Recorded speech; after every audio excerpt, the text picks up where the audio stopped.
کۆگای گڕی گرت پاشەوەی رووسیا شاری تێرنۆپۆلی لە ئۆکرانیا لە شەوی شەممەدا بۆمباران کرد. هێرشەکە لە ئێوارەی پێشبڕکێی گۆرانی بەناوبانگی یورۆڤیژن ڕوویدا لەو شارەی ئۆکرانیا کە زێدی پێشبڕکێکارانی نمایشی ئەمساڵ بوون. بە شێوەیەکی بەرفراوان پشتیوانی گشتی لە ئۆکرانیا کرابوو بۆ میواندارکردنی پێشبڕکێکە، بەڵام بەهۆی شەڕەوە نمایشەکە لە بەریتانیا بەڕێوە چوو.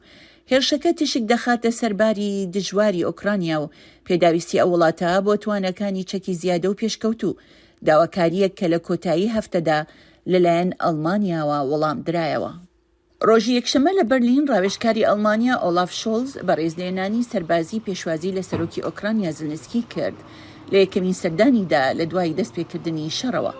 ئەم کۆبوونەوەی دوای ئەوە هات کە ئەڵمانیا ڕۆژی شەممە پاکجێکی نوێی هاوکاری سەربازی ڕاگەیان کە نزیکە لە هەموو هاوکاریەکانی پێشووتری هەتا ئێستا. حکوومەتی ئەڵمانیا بەڵێنیدا بە بڕی نزیکەی 3 میلیارد دۆلار پشتگیری نوێی ئۆکرانیا بکات، لە ناویاندا سیستەمی دژەفرۆکە و تەقەمەنی و تانکە لیۆپاردەکانی. لە کۆنگرەیەکی ڕۆژنامەوانی هاوبەشدا لە بەرلین شۆلز ڕایگەیاند ئەڵمانیا پشتیوانی ئۆکرانیا دەکات تا ئەو کاتەی پێویست بکات. ئەوانەی بەرپرسیارن لەم شەڕە ترسناک و دوژمنکاریە دەبێت لێپرسینەوەیان لەگەڵدا بکرێت. نابێت هیچ دەوڵەتێک لە جیهاندا وڵاتێکی تر داگیر بکات کەس بۆی نییە منداڵ بکوژێت و بیان دزێت و بیان فرێنێت. هەر بۆیە پێکەوە لەگەڵ هاوبەشەکانمان کار دەکەین بۆ ئەوەی لێپرسینەوە لەگەڵ رووسیادا بکرێت.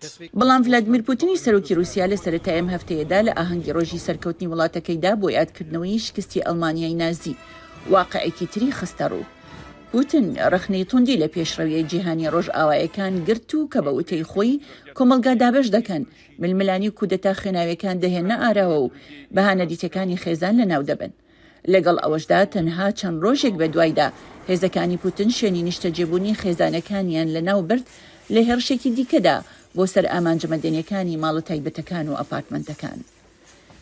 دوای کۆبنەوەکانی بەرلینی شۆلز و زلنسکی بە فرۆکە بەرەو ئاخن بەڕێکەوتن کە لەوێ زلنسکی خڵاتی بەناوبانگی شارلمانی وەرگرت کە ڕێزلێنا لە خزمەتگوزاری بۆ یەکگرتنی ئەوروپا.